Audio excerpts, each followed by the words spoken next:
Yeah, thank you very much, Chair. I'm very pleased to debrief the committee on our election observation mission's work during these early or snap parliamentary elections in Armenia. They took place on the 9th of December at the end of last year in one round.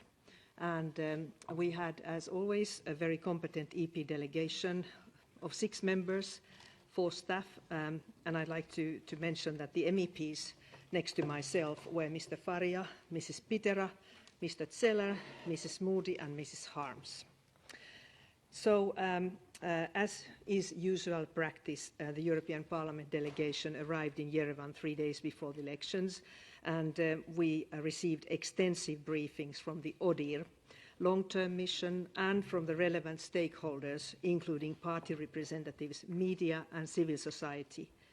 And it became very clear to us during these in-depth meetings that these elections were going to be very different to all previous ones in Armenia before the revolution, which were held before the revolution in April and May 2018.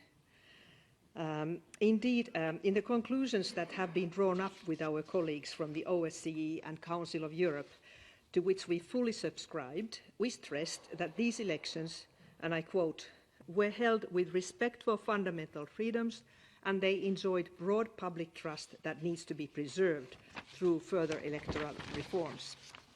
Open political debate, I continue the quote, including in the media, contributed to a vibrant campaign, although cases of inflammatory rhetoric online were of concern. So, quote ends. And most importantly, and as this was a major problem in the 2017 elections, we also concluded, and I quote, that the general absence of electoral malfeasance, including of vote buying and pressure on voters, allowed for genuine competition. And you can imagine what a delightful event it was to be there. And finally, we concluded election day proceeded calmly and peacefully, with all stages assessed positively. So indeed, these elections were snap elections.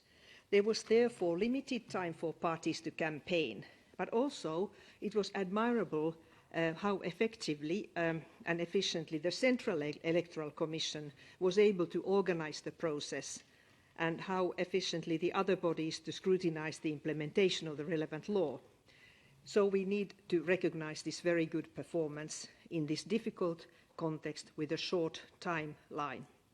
So, many of our more critical comments refer to the legislative framework, and I want to be precise. The issues we observed as problematic were campaign financing, citizenship requirements, the management of voters' lists, and the need to strengthen women's political participation. So these indeed now need to be addressed through amendments to the current legislation, and I hope to see such movements very soon. And I hope that these will remain a priority for the Armenian government and the National Assembly, and that any reform is carried out in an inclusive way with the involvement of both opposition and civil society. Chair, I'd like to address civil society engagement in the electoral process.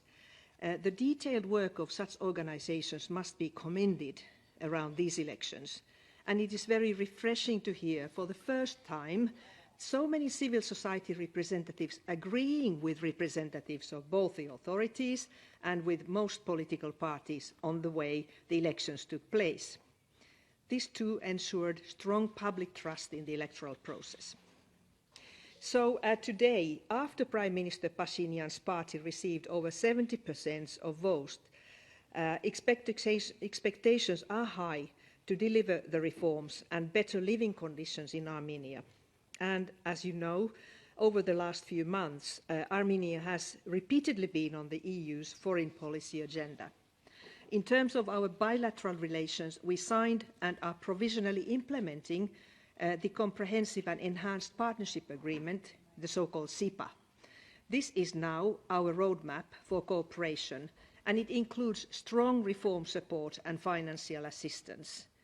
If the Armenian government seeks further support for the necessary reforms, we need to be ready to assist even more.